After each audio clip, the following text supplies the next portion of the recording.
fail because the models that they're based on don't work. So the first problem is we have the pit stop intervention. A pit stop intervention is the one-day program that has no follow-up. And it's basically taking these risky, more immersed youth, and it's taking them out of their community environment and bringing them to college campuses or youth centers, and it's giving them a really immersive experience of positivity, of counseling, of programming to inspire them to change their lives. And then after the day is over, it plops them right back down into the same environments that were influencing some of their negative behaviors in the first place.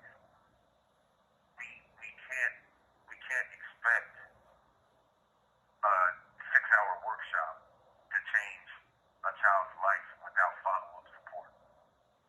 We're going to talk more about what that might look like in a little bit.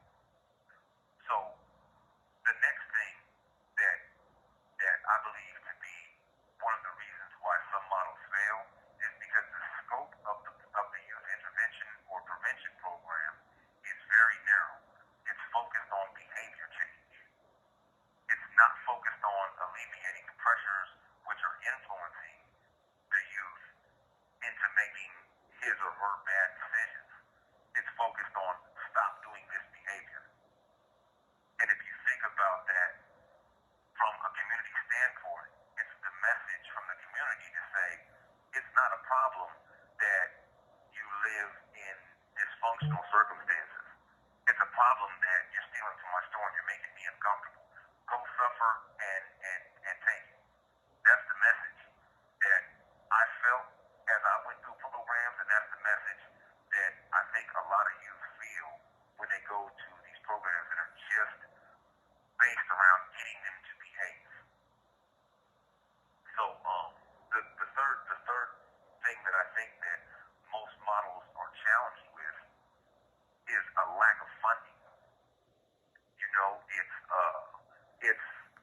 It's a strange paradox that the most effective programs, the programs that have the potential to be the most effective, are the grassroots programs that are community-based, run by community people who are helping the community youth that they live around and interact with on a daily basis.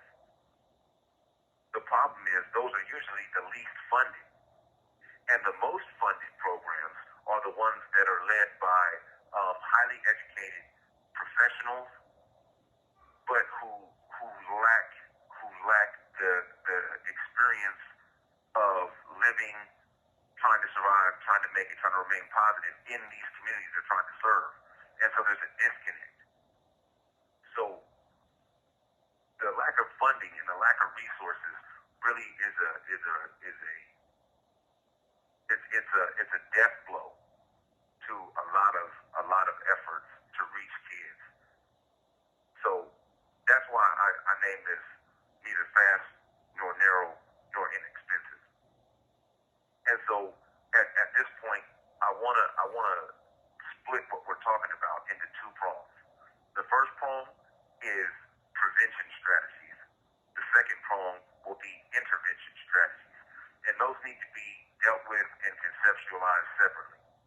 And when I speak on this topic, I use the analogy of this.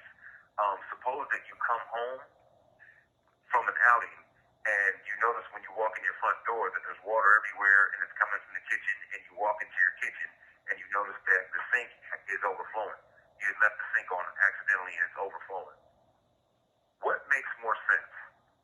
To grab a mop and start mopping up the water immediately, or to walk over and turn the faucet off?